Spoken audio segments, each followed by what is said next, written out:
just like a spark that's breaking out. Can't make a stop, can't turn back now. We know that there's no room for doubt. No, we can't turn back now.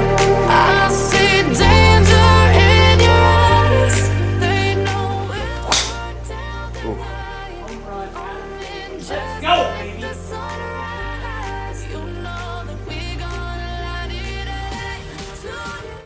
Oh, I think it's probably pretty safe to say, and you can call me crazy if you want to, but my mama didn't raise no fool. I think it's probably pretty safe to say that when you go back to back on the PGA Tour, that you've probably overcome the yips at this. And if any of you have ever battled with the yips, you know exactly how frustrating it can be to stand over the golf ball with a 2 or 3 footer, have your mind go crazy, and you completely miss the hole. You know exactly how debilitating that can be. Some of us have been there. It'll make you mad. It'll make you crazy. Yes, it will. So congratulations to Lucas Glover, who just picked up his 6th career victory on the PGA Tour and $34 million in career earnings. Pretty awesome stuff.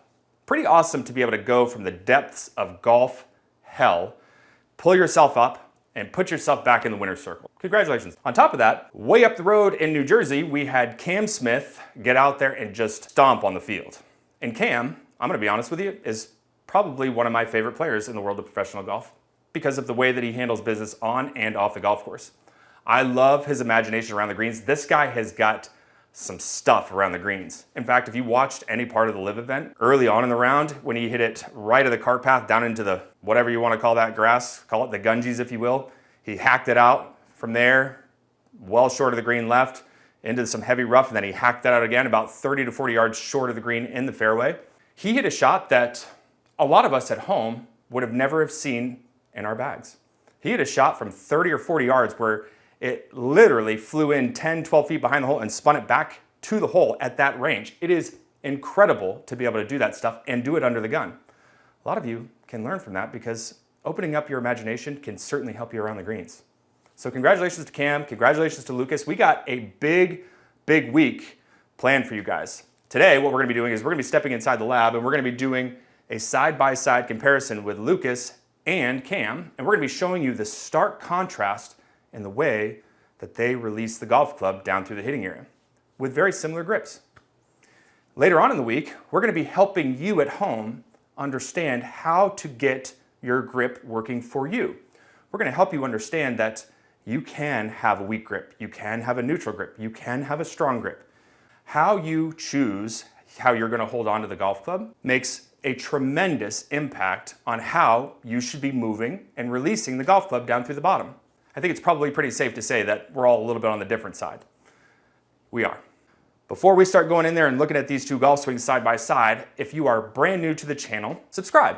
It helps us continue to pass our message along. It also helps when you leave comments and leave likes, helps get us into the algorithm so that we get picked up.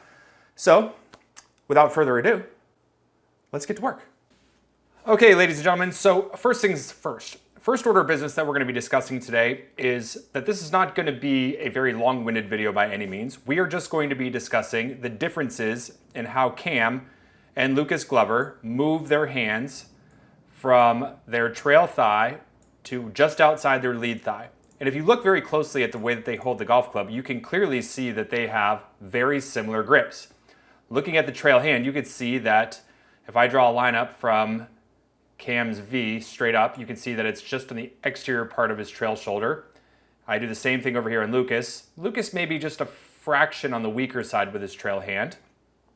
And if you look at his lead hand, you're going to see that they are what we would consider very much neutral to a little bit to the strong side, right? So from Cam's perspective, if he were to look straight down, he'd probably be able to see about 2 knuckles from his perspective. Both of these grips are very comparable to one another, but you're going to see a very big difference with the way that they operate from one side of the body to the other.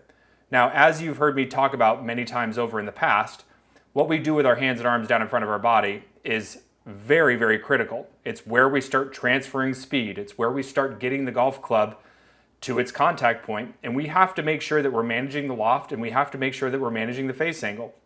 And if we're not doing those things inside of all of the speed that we put into the golf swing, then there's a pretty good chance that we're gonna have a dramatic miss. Now, if you look at Cam as he comes down in front of his body here, you can see that his lead wrist and the glove logo is pointed directly out in front of him. You can see that he's got tons of lag here. And if you look at his hands through the point of contact, you can see that there's not really a whole lot of lead wrist and forearm rotation. Look at the lead wrist position here as it exits the hitting area. You can still see a good portion of this glove logo right here. So if you were to look at this golf swing from a down the line perspective, what you would notice is that Cam's hands work very quickly off to the left. They work very low and to the left. The club actually comes in a little bit from behind his hands over here, and then as it works down to the point of contact and then it leaves, he has a lot of body turn that's driving his release. He's also using the flexion towards extension sort of mantra that you hear a lot of golf instructors trying to preach these days as a way for him to be able to square the face. We have many different ways that we can square the club face. When we come down to the brass tacks of it all and we start getting you to understand that there are different ways to release the club that are very dependent on the situation or the current situation that we're dealing with, it should get the wheels turning for you at home to know that you can produce good results with a grip that's weak, strong, or neutral. You can produce good results with a wrist and forearm input of rotation, or you can get good results from a body-driven release. And so looking at Lucas over here on the right-hand side of the screen, I want you to watch the way his wrists work down in front of him. So you can see here, he's got tons and tons of lag as well. He's always been known for his big move in transition. See a lot of flattening of the golf club there. And as the lead wrist works down in front of him, you're gonna see that he actually takes in just a little bit more angle than Cam. So hands are now in front of the trail thigh. He's got the club shaft fully parallel to the ground where Cam had it just below that. Now if you look at his lead wrist position and what it does, you can see that there's a substantial amount more rotation. Now Lucas does not wear a glove, right? You can see that his lead wrist, if he had a glove on, would be pointed more in the direction of the target. You can see that as his hands exit the hitting area, that he's got the lead wrist rotating more than what Cam would have. If you looked at this golf swing from a down the line perspective, then you would see that Lucas has his hands and arms staying out in front of his body a little bit more. Both of these styles of release are very, very good. You can produce good compression. You can produce a ball flight in what you're looking for. But you have to remember, the key is to understand that you're different. Understanding that you can hold the club in a way that's fit for you and release the club or learn a release pattern that is going to fit inside of the swing shape that you currently have much better than what you've been working on. So I wanted to just put this little seed out there for you guys. I wanted you to see that you can hold the club very much like other players and release the club very differently and still yield good results. Understanding the balance and how to move the hands and arms through the hitting area and understanding how the body is moving through the rest of the swing in space is critical to the process. So listen, here's my final thoughts. Today was just a day to get the wheels turning. It's our job as golf instructors to help you at home understand that you're different. We can look at your golf swing and understand how you should be holding the club and how you should be releasing the club rather than going down this pathway of cookie cutter golf instruction that teaches the same thing from one person to the next. You are all very different, and I like that you're different. You can get better at the game of golf if you understand that piece right there. So hopefully you guys enjoyed today's video. If you did, leave us a like, leave us a comment, and I will see you later on the week when I help you start the processes of getting a grip that's gonna help you move and start training your release pattern once and for all.